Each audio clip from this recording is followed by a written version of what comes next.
అలా నువ్వు అందంగా నడిచొస్తుంటే నా గుండెలోన భారమైన బాధంత మాయమే.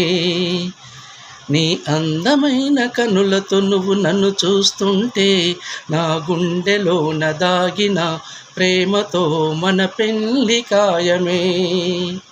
నా రాతను రాసిన ఆ దేవుడు చూడు, నా తోడు నీడగా నిన్ను పంపినవాడు. చిమ్మని చీకటిలో నా వెలుగులు లేక వచ్చినావ వెలుగులు వెలిగించడానికి. నేను భారమైతుంటే నీకు దూరమైనోన్ని, నీ బాగు కోరుకుంటూ బాధ నెల్లదీస్తనే. నేను భారమైతుంటే నీకు దూరమైనోన్ని, నీ బాగు కోరుకుంటూ బాధ నెల్లదీస్తనే.